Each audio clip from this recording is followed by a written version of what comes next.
রচনা করেছিলেন মহর্ষি কৃষ্ণদ্বৈপায়ন।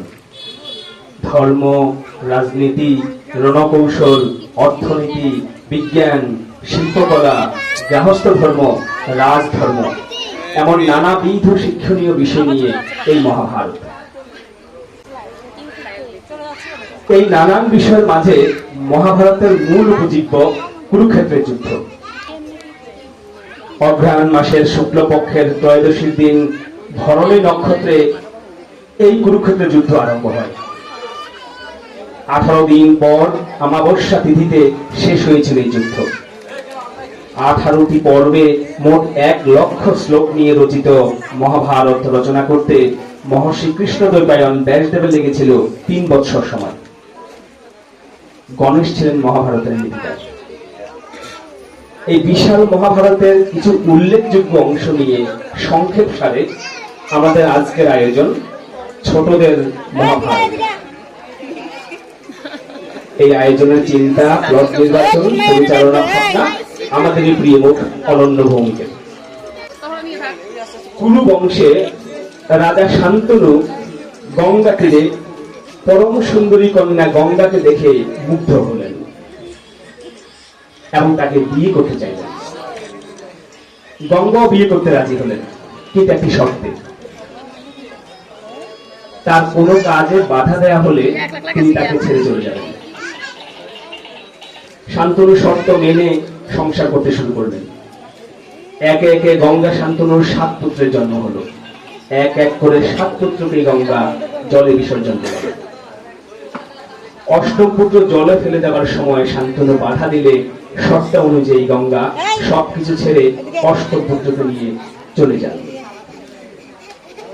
8ম পুত্রকে লালন পালন করেন এবং বশিষ্ঠের নিকট বেদ অধ্যয়ন করতে পাঠান। তারপরে গঙ্গা ওই পুত্রকে শান্তনুর কাছে রেখে যান। এই 8ম পুত্রের নাম রাখা হয়েছিল দেবব্রত, যিনি পরে ভীষ্ম নামে খ্যাত হয়েছিলেন। এদিকে শান্তনু যমুনা তীরবর্তী বনে বেড়াতে গিয়ে সত্যবতীর রূপে মুগ্ধ হয়ে তার পিতা দাশরাজের কাছে গেলেন বিয়ের প্রস্তাব নিয়ে। সত্যবতীর গর্ভজাত সন্তানকে রাজা করতে হবে, এই একটি শর্তে দাশরাজ মেয়েকে বিয়ে দিতে রাজি হয়েছিলেন। কিন্তু শান্তনু তার পুত্র ভীষ্মের কথা ভেবে এই শর্তে রাজি না হয়ে মনোকষ্ট নিয়ে বাড়ি ফিরে এলেন। পিতার চিন্তার কথা জেনে ভীষ্ম দাশরাজের কাছে গিয়ে পিতার জন্য সত্যবতীকে প্রার্থনা করলেন এবং প্রতিশ্রুতি দিলেন যে সত্যবতীর গর্ভের সন্তানই রাজা হবে এবং প্রতিজ্ঞা করলেন যে তিনি কখনো বিবাহ করবেন না। শান্তনু মৃত্যু হয়ে তাকে ইচ্ছে মৃত্যুর বর দিলেন। তারপর সত্যবতীর সাথে রাজা শান্তনুর বিয়ে হয়। যথাসময়ে সত্যবতীর পুত্র বিচিত্রবীর্য সিংহাসনে বসেন। ভীষ্ম কাশীরাজের 2 কন্যা অম্বিকা এবং অম্বালিকার সাথে বিচিত্রবীর্যের বিয়ে দিলেন। অম্বিকা গর্ভে জন্মালেন জন্মান্ধ ধৃতরাষ্ট্র এবং অম্বালিকা গর্ভে জন্মালেন পাণ্ডু আর দাসী গর্ভে ধৃতরাষ্ট্র জ্যেষ্ঠ পুত্র হলেও জন্মান্ধ বলে রাজা হলেন পাণ্ডু। ভীষ্ম গঙ্গার রাজ সুবলের কন্যা গান্ধারীর সাথে ধৃতরাষ্ট্রের বিয়ে দিলেন। তারপর ভীষ্ম সুরের কন্যা কুন্তির সাথে পাণ্ডুর বিয়ে দিলেন। কিছুদিন পর ভীষ্ম মদ্ররাজ শল্যের সঙ্গে মাদ্রির সাথে কুন্ডুর দ্বিতীয় বিবাহ দিলেন।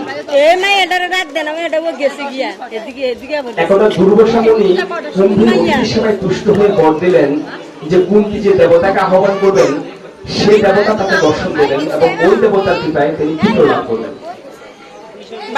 কুন্তি কুমারী অবস্থায় কৌতূহলবশত সূর্যকে আহ্বান করেছিলেন, তখন সূর্য এসে দেখা দিলেন এবং পুত্র বর লাভ দিলেন। কলঙ্কের ভয়ে কুন্তি তার পুত্রকে পাত্রে রেখে জলে ভাসিয়ে দেন এবং তার পত্নী রাধা সেই শিশুকে পেয়ে লালন পালন করতে থাকেন। তার নাম রাখেন বসুসেন। এই বসুসেনী পরে কর্ণ নামে খ্যাত হন।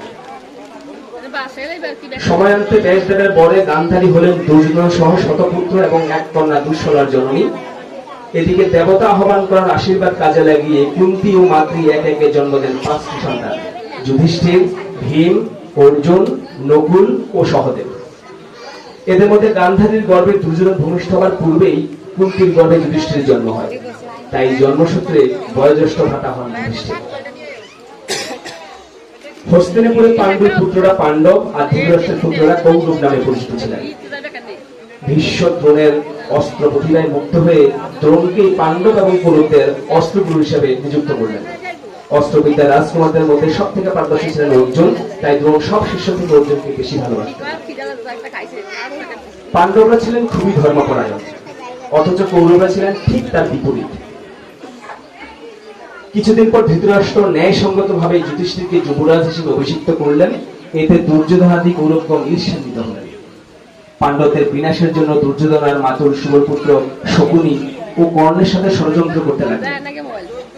দুর্যোধন ও তার মাতুল শকুনির মন্ত্রণায় ধৃতরাষ্ট্র পঞ্চপাণ্ডব কুন্তিকে পশুপতি উৎসব দেখার নাম করে বারণাবত নামক নগরে যুদ্ধগৃহে আগুন দিয়ে পাণ্ডবদের মেরে ফেলার ষড়যন্ত্র করেন। কিন্তু পাণ্ডবরা বিদুরের অনুচরণের মাধ্যমে জেনে অনুচরের সহযোগিতায় গৃহের মধ্যে সুড়ঙ্গ পথ করে গঙ্গা পেরিয়ে গভীর অরণ্যে পালিয়ে গেলেন। সেই থেকে পাণ্ডবরা বনজীবন বেছে নেন। দ্রৌপদীর স্বয়ংসহায় উপস্থিত হয়ে অর্জুন লক্ষ্য ভেদ করে দ্রৌপদীকে জয় করে নেন এবং মায়ের আদেশে পঞ্চপাণ্ডব দ্রৌপদীকে স্ত্রী করে নেন। সবাই কর্ণ দুর্যোধন ছিলেন, তাই তাদের মাধ্যমে ধৃতরাষ্ট্র সহ কুরুকুলের সকলে জেনে গেল যে পাণ্ডবরা বেঁচে আছেন। তারপর ভীম, দ্রোণ, বিদুরের পরামর্শে ধৃতরাষ্ট্র পাণ্ডবগণ কুন্তি ও দ্রৌপদীকে হস্তিনাপুরে নিয়ে আসলেন। ধৃতরাষ্ট্র যুধিষ্ঠিরকে বললেন, তোমরা অর্ধরাজ্য নাও এবং খান্ডপ্রস্থে বাস করো, তাহলে তোমাদের মধ্যে আর বিবাদ হবে না। পাণ্ডবগণ তাতে সম্মত হয়ে কৃষ্ণকে সাথে নিয়ে খান্ডপ্রস্থে গেলেন। সেখানে তারা একটা নগর স্থাপন করলেন যার নাম ইন্দ্রপ্রস্থ। ইন্দ্রপ্রস্থে পাণ্ডবগণ সুখ শান্তিতে বসবাস করতে লাগলেন। পাণ্ডবদের ঐশ্বর্য দেখে দুর্যোধন শকুনি হিংসিত হলেন। আবার শকুনি ছিলেন দ্রুতক্রিয়ায় পারদর্শী। শকুনি চাইলেন দ্রুতক্রিয়ার মাধ্যমে পাণ্ডবদের সর্বশান্ত করতে। এই জন্য ধৃতরাষ্ট্রকে কুমন্ত্রণা দিতে লাগলেন। ধৃতরাষ্ট্র শকুনির মন্ত্রণায় বিদুরের নিষেধ সত্ত্বেও যুধিষ্ঠিরকে পাশা খেলায় আমন্ত্রণ জানালেন। যুধিষ্ঠির শকুনির সাথে পাশা খেলতে না চাইলেও ধৃতরাষ্ট্রের আমন্ত্রণ উপেক্ষা করতে পারেননি, তাই এই পাশা খেলা। খেলা শুরু করো যুধিষ্ঠির। ঠিক আছে, তাহলে খেলা শুরু করি। খেলার সত্য মনে আছে তো তোমার? 14 বছর বনবাস, 1 বছর অজ্ঞাতবাস। ঠিক আছে, তবে খেলা শুরু করি। মামা, ভাগ্নে চাল চাল দাও। পাণ্ডবরা, তোমাদের অস্ত্র এবং সশস্ত্র দাও আমাদেরকে।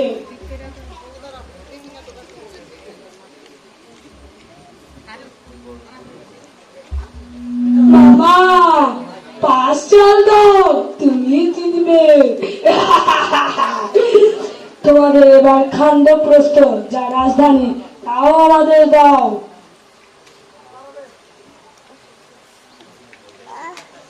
মামা, 6 চাল দাও, তুমি জিতবে। তোমাদের আর কি আছে? ওদের তো 5 ভাই একজন স্ত্রী আছে, যার নাম দ্রৌপদী। এখন না, যাও দুঃশাসন, ওই দ্রৌপদীকে চুলের মুঠি ধরে এই সভায় নিয়ে আসো।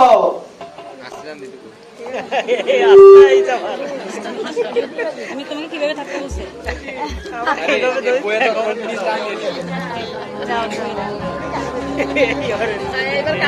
একটু নিয়ে ঘুরো।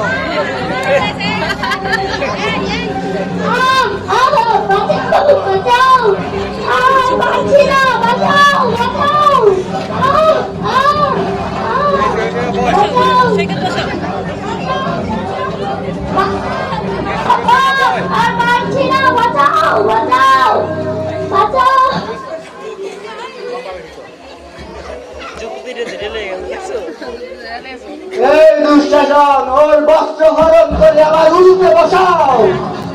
দাদা, এ আপনি কি করলেন? আপনি কিছু বলবেন না? দাদা, তুমি ওরা কি করলা? যাও দিন, এখান থেকে বেরিয়ে যাও। আরাধনা করো শ্রুতি, আরাধনা করো। দুর্যোধন, তুমি যাও, এক্ষুনি বেরিয়ে যাও। ভীম,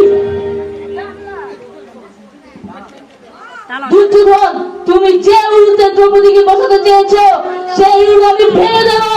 আর দুঃশাসন, তুমি যে হাতে দ্রৌপদীর শাড়ি যাচ্ছ সেই হাত আমি ফেলে দেবো আর তোমার বুক চিরে রক্ত স্নান করবো। এ আমার প্রতিজ্ঞা। যাও, ভেঙে যাও পাণ্ডবরা, এদিকে যাও, বড় বড় কথা। যাও।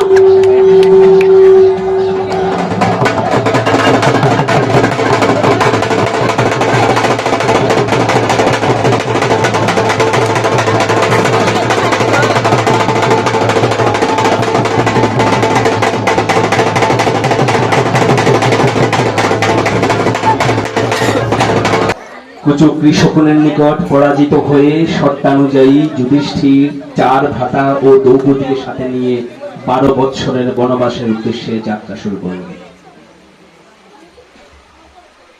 অরণ্যে মৃগচর্ম পরিধান করে ফলমূল আহার করে বাস করতে লাগলেন।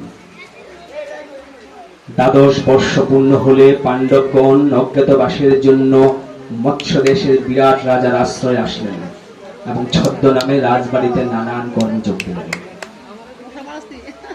বিরাট রাজা সভায় কৃষ্ণ, বলরাম, সাত্যত বংশীয় সাত্যকী, কৃষ্ণপুত্র প্রদ্যুম্ন, শাল্য, দ্রুপদ প্রমুখ মিলিত হলেন এবং পাণ্ডবদের রাজ্য লাভ কিভাবে হবে এই নিয়ে আলোচনা শুরু করলেন। শ্রীকৃষ্ণের ইচ্ছা অনুসারে পাণ্ডবদের পক্ষ থেকে দুর্যোধনের নিকট দূত পাঠানো হলো, কিন্তু দুর্যোধন বিনা যুদ্ধে রাজ্য ফিরিয়ে দিতে অসম্মত হওয়ায় যুদ্ধ অনিবার্য হয়ে পড়ল। বিভিন্ন রাজা মহারাজাগণ তাদের নিজ নিজ মিত্রের পক্ষে যোগ দিতে লাগলেন। কৃষ্ণ অর্জুনের পক্ষ নিলেন আর 10 কোটি নারায়ণী সেনা নিলেন দুর্যোধন পক্ষ। সেনা সংগ্রহের পরও যুদ্ধ থামানোর জন্য পাণ্ডবরা গোটা রাজ্যের পরিবর্তে শুধু 5টি প্রদেশ চাইলেন, কিন্তু কর্ণ, দুর্যোধনাদি কৌরবরা যুদ্ধ ছাড়া সুচাগ্র মাটিও দিতে অসম্মত হলেন।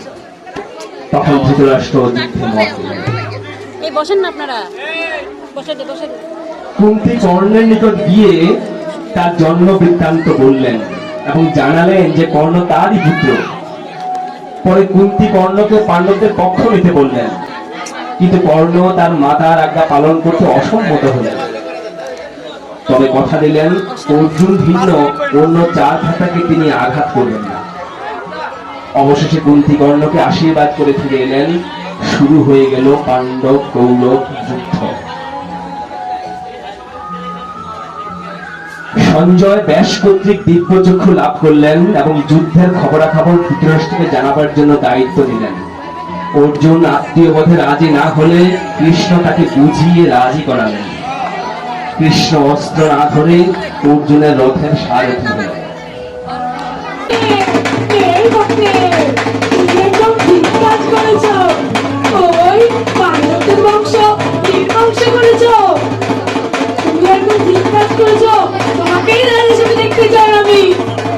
ঠিক করেছি না মামা? তুমি যদি হস্তিনাপুরে রাজা হতে চাও তাহলে ওই পাণ্ডবদের বংশকে এই বংশ করতে হবে। ওই ছলনাময়ী কৃষ্ণের হাত থেকে তোমাকে বাঁচতে হবে, নইলে তোমার রাজা হওয়ার স্বপ্ন স্বপ্নই থেকে যাবে। হি হা হা হা হা। কুরুক্ষেত্রের যুদ্ধ।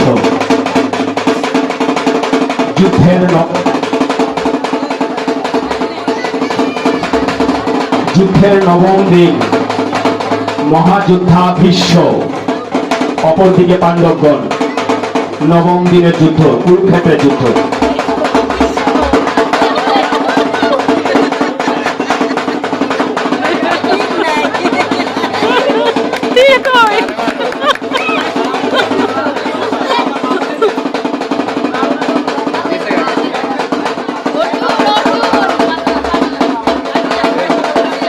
পাণ্ডব পক্ষ কিছুতেই পেরে উঠছেন না।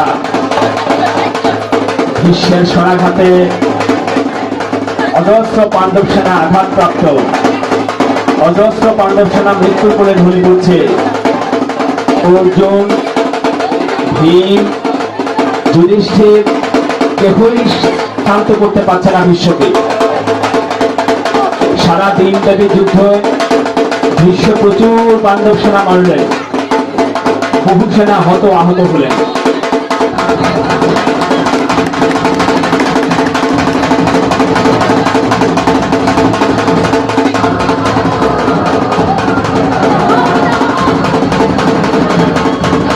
সারাদিন যুদ্ধ শেষে পরাক্রমে ভীষ্ম পাণ্ডব সেনাদের মারতে থাকলেন। দিন শেষে রাত্রিবেলা ভীষ্মকে কিভাবে মৃত্যুর কাছে নেবেন তার জন্য পাণ্ডব সৈন্য তার সঙ্গে কথা বলতে আসেন।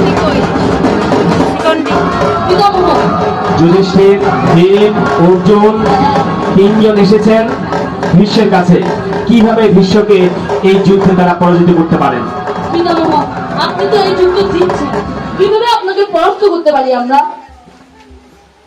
আমাকে শুধু শিখণ্ডী হত্যা করতে পারবে। শিখণ্ডী আমার সামনে আসলে আমি নিরস্ত্র হয়ে যাব। তবে তাই হোক। পাণ্ডবরা ভীষ্মকে নিরস্ত করবার জন্য, হত্যা করবার জন্য মন্ত্র দিল। পরদিন 16তম দিন ভীষ্মের সঙ্গে আবার লড়াই পাণ্ডব সৈন্যদের।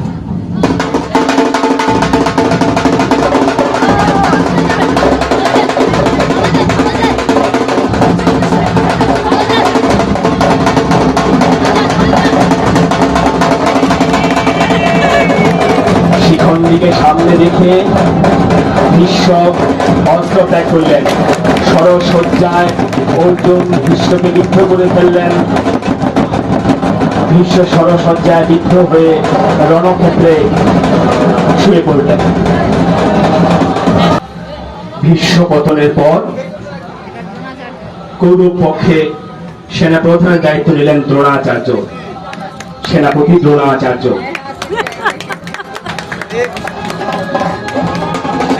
পঞ্চদশ দিবসে দ্রোণের পরাক্রমে পাণ্ডব সৈন্যরা আবার পরাহত। পাণ্ডব সৈন্যরা কিছুতেই তুলতে পারছেন না দ্রোণাচার্যের সঙ্গে।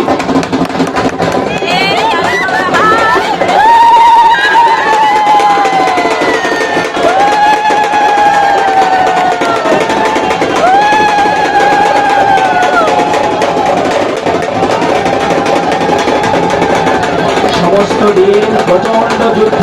দ্রোণাচার্য পাণ্ডবদের একে একে বহু সৈন্যকে হত্যা করে চলছেন।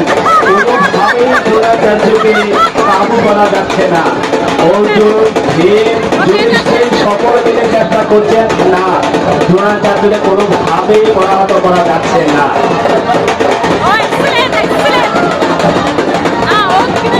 সমস্ত দিন শেষে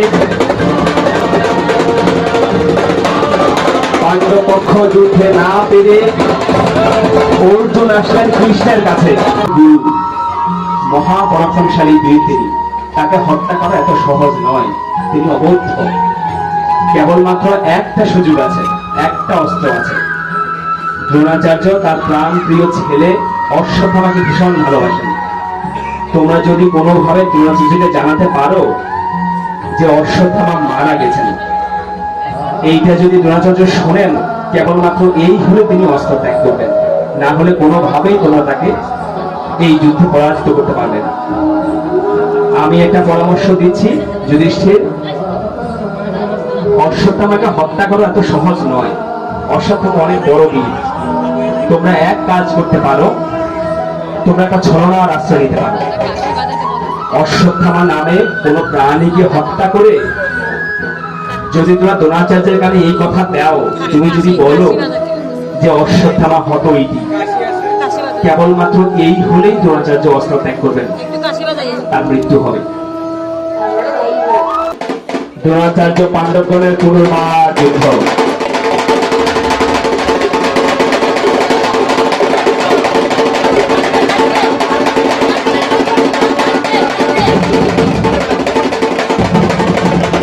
যুধিষ্ঠির বলছেন অশ্বত্থামা হত ইতি নর নরী গজ।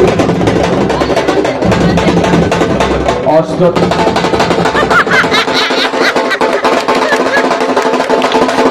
পতনের পর ষোড়শ দিনে কৌরবরা কর্ণকে সেনাপতি করলেন। শুরু হলো ষোড়শ দিনের যুদ্ধ।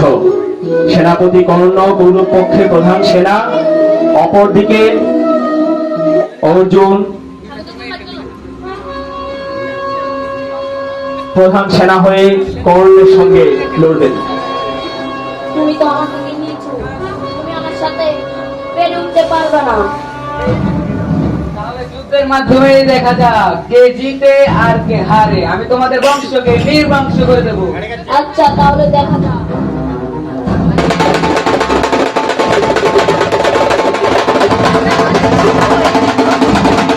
শুরু হলো ভয়ঙ্কর যুদ্ধ। কর্ণ অর্জুন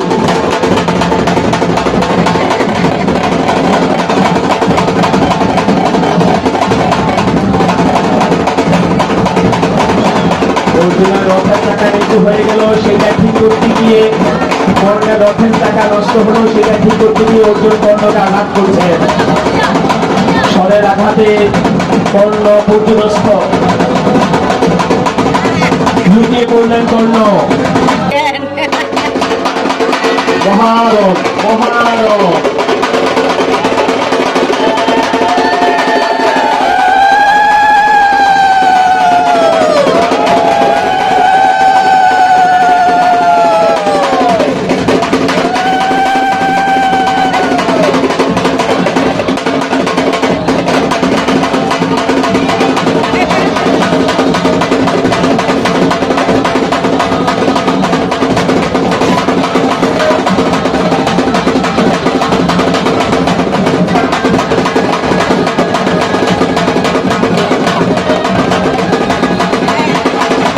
কৌশলে ঠিক আঘাত করলেন দুর্যোধনের পায়ে, সেই উরুতে যেই উরু দেখিয়েছিল দ্রৌপদীকে।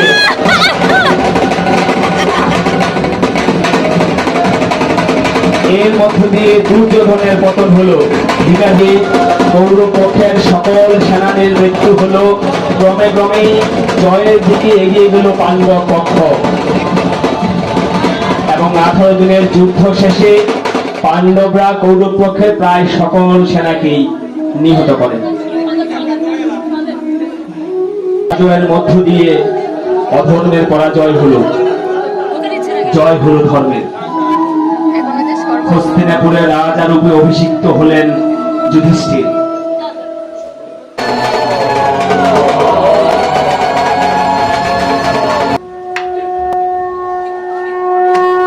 যুদ্ধ শেষ হয়, জীবন থেমে থাকে না, জীবন চলমান। একসময় শ্রীকৃষ্ণ বলরামেরও মৃত্যু হয়। তাদের দেহত্যাগের পর যুধিষ্ঠির তাদের শ্রাদ্ধ কার্য সম্পন্ন করেন এবং বুঝতে পারেন যে তাদেরও দেহত্যাগের সময় এসে গেছে। তারপর পরীক্ষিতকে রাজ্যে অভিষিক্ত করে যুধিষ্ঠির উপর রাজ্যপালের ভার দিয়ে পঞ্চপাণ্ডব ও দ্রৌপদী হস্তিনাপুর ত্যাগ করলেন। পঞ্চপাণ্ডব ও দ্রৌপদী উপবাস করে পূর্ব দিকে রওনা হলেন।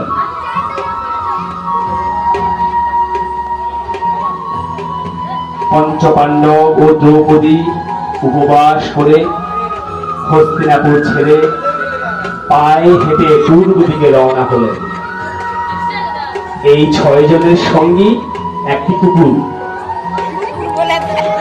এটা ধর্মরাজ।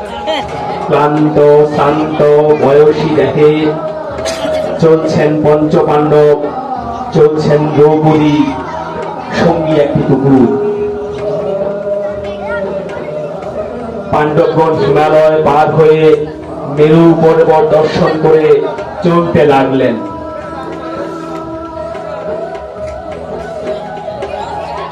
এমন সময় হঠাৎ দ্রৌপদী উপস্থিত হলেন। বললেন, অর্জুনের প্রতি দ্রৌপদীর বিশেষ পক্ষপাত থাকায় তিনি ভূপতিত হলেন। কিছুক্ষণ পর সহদেব টলে পড়লেন। যুধিষ্ঠির ভীমকে বোঝালেন, সহদেব নিজেকে পণ্ডিত মনে করে গর্ব করত, তাই তারও পতন হলো। এক সময় নকুল পড়ে গেলেন।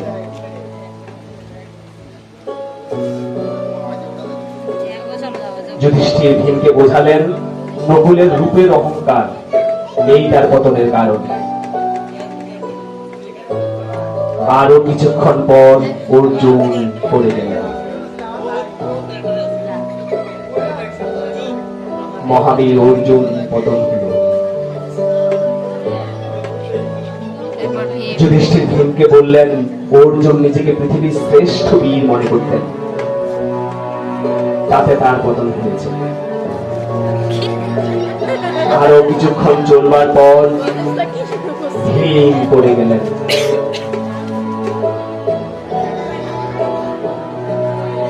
যুধিষ্ঠির মনে মনে বললেন, অতি ভোজন আর শক্তির গর্বের জন্য ভীমের পতন হল। ইন্দ্ররথ নেমে আসলো স্বর্গে নেবার জন্য কেবল যুধিষ্ঠির। কিন্তু ওই সঙ্গের কুকুরটিকে দেখে যুধিষ্ঠির স্বর্গে যেতে চাইলেন না।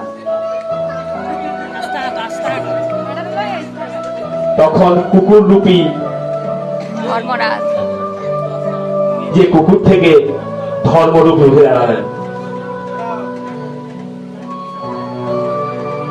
নিজের পরিচয় দিলেন এবং স্বর্গ আরোহণের জন্য যুধিষ্ঠিরকে আমন্ত্রণ জানালেন। যুধিষ্ঠিরের মহত্বে তুষ্ট হলেন ধর্মদেব, সশরীরে স্বর্গগমনের জন্য নির্দেশ দিলেন।